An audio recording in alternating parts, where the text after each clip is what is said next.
News 28 मराठीमध्ये आपले स्वागत आहे। आजच्या मोठ्या बातम्यांबद्दल बोलूया। राष्ट्रीय कीटकजन्य रोग नियंत्रण कार्यक्रमांतर्गत सांगली जिल्ह्यात प्रशिक्षण यशस्वी। राष्ट्रीय कीटकजन्य रोग नियंत्रण कार्यक्रमांतर्गत सांगली जिल्ह्यातील आरोग्य निरीक्षक व आरोग्य पर्यवेक्षक यांच्यासाठी कीटकजन्य आजार प्रतिबंध व नियंत्रणाबाबत 2 दिवसीय सखोल प्रशिक्षण कार्यक्रम जिल्हा परिषद सांगली येथे यशस्वीरित्या पार पडला। पाथ फाउंडेशन, FH इंडिया व गोदरेज कन्झ्युमर प्रॉडक्ट यांच्या संयुक्त विद्यमाने या प्रशिक्षणाचे आयोजन करण्यात आले होते।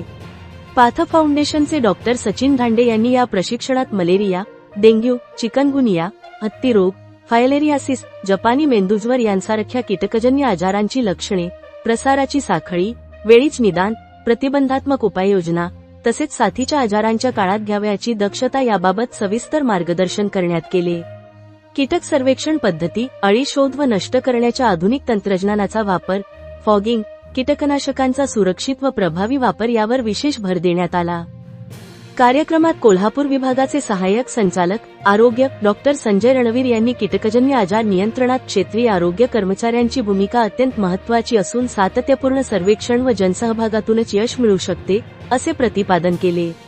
जिल्हा आरोग्य अधिकारी डॉक्टर विजयकुमार वाघ यांनी प्रतिबंधात्मक उपाययोजना अधिक प्रभावीपणे राबविण्याच्या सूचना दिल्या। सदर प्रशिक्षणामुळे सांगली जिल्ह्यातील आरोग्य निरीक्षक व पर्यवेक्षकांची कार्यक्षमता वाढून कीटकजन्य आजारांचे प्रभावी नियंत्रण, नागरिकांमध्ये जनजागृती आणि सार्वजनिक आरोग्य सुरक्षिततेस अधिक बळ मिळेल, असा विश्वास यावेळी व्यक्त करण्यात आला।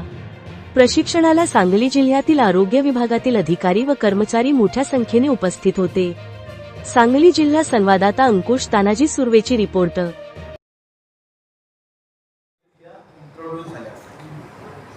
इंट्रोड्यूस पासून परत झाले असते मग इंडिजिनस। तर आपण इम्पोर्टेड पर्यंत इम्पोर्टेड पेशंट पासून आपल्याला इंट्रोड्यूस होऊन द्यायचे नाही।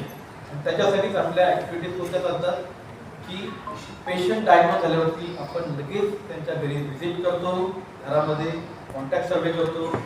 कॉन्टॅक्ट सर्वे झाल्यानंतर पेशंटला रॅडिकल ट्रीटमेंट स्टार्ट करतो।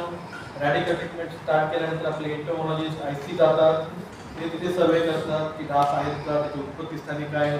मग आपण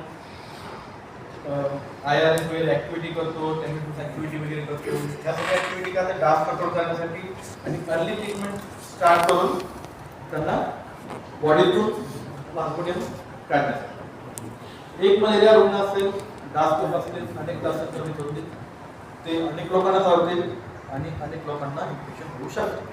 ही साखळी तोडायची असेल तर लवकर ट्रीटमेंट स्टार्ट होणार।